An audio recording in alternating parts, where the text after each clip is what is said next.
Good afternoon, ladies and gentlemen. Welcome to this demonstration of Concorde nose droop. Apologies to those of you who came around 12 o'clock, which is the original time, but the overlap with the Lancaster session, left-hand hand talked to right-hand. I apologise.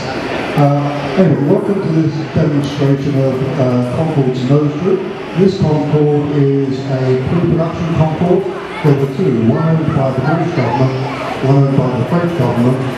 This is the British one, and for 5 years it experimented how you could fly a supersonic airliner. So it's got a lot of interesting facts about it. You can see them on the board down the back. But what we'll look at today is the nose droop. This Concorde, its first flight was 50 years ago, last December, so pretty good looking considering its age. Today on board we have Hope Simon, our pilot. Reassuring. So what we're going to do, we're going to pretend we're going from Heathrow to New York. The pilot is on board, 90 tons of fuel, maybe up to 100 passengers. First thing he's going to do is switch on the anti-collision lights and the navigation lights. You see the anti-collision lights flashing where the wing joins the fuselage. Navigation lights on the wing tips. He's ready, the engines are started on the stand and it's pushed back. The problem is now he needs to taxi and take off, and you can't actually see where you're going with it in the supersonic profile. So the first thing he does is lower the heat shield or visor. They're all hydraulically operated, which is why you heard the engines running just now. Now he still can't see the taxiway and runway, so the nose goes down to 5 degrees. And so like this, it taxis out, all 4 engines are at maximum thrust, and what we call afterburners or reheat on, takes off much faster than other planes, climbs away, they turn the reheat off after about a minute before it gets to Windsor Castle, and then they carry on out to the Bristol Channel when they're allowed to go supersonic. So ready to go supersonic, we'll put our nose up to 0 degrees.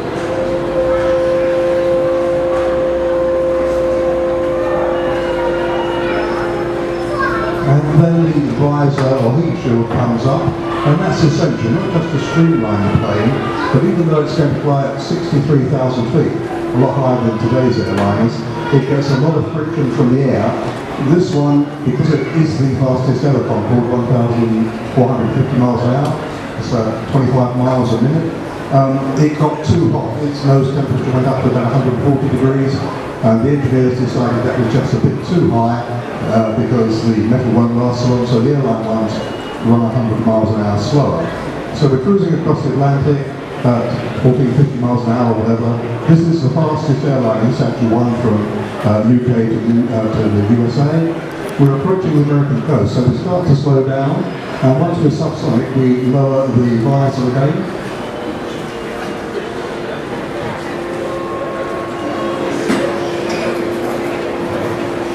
And then the nose comes down to 5 degrees, which is what we saw when it was taxiing. Unfortunately, because Concorde, because to slow down, it has to sort of raise its head. It comes in at a much deeper attitude than a conventional airliner, and the pilots can't see the runway even with the nose down 5 degrees. This Concorde experimented with how far the nose needed to go down, and it has the droopiest nose of all Concordes, 17.5 degrees.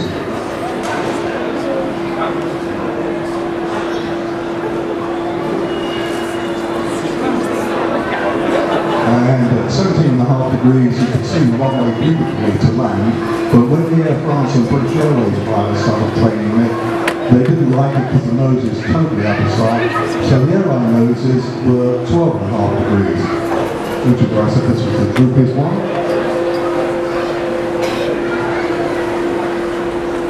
And so if you saw a Concorde coming in to land, this is what it would look like, but to land, the pilot would put the taxi lights on there on the side of the cockpit, and the landing lights. The landing lights are streamlined into the wing.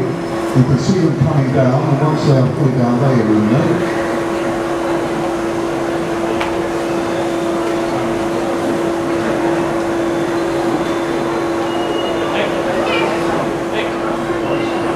And like that, She lands much faster than other airlines, about 60 miles an hour faster, but she can stop shorter because it was the first airline to have carbon fibre braking systems.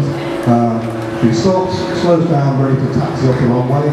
Taxiing a Concorde is quite interesting because on almost every other airliner, the pilot is sitting directly above the nose wheel.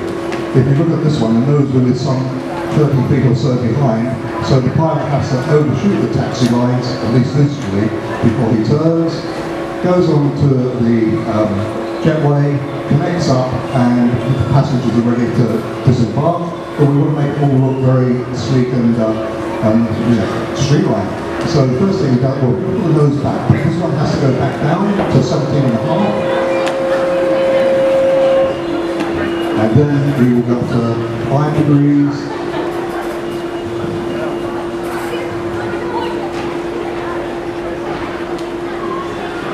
Gravity is strong today. And then we will take the nose all the way up to 0 degrees, the streamline position.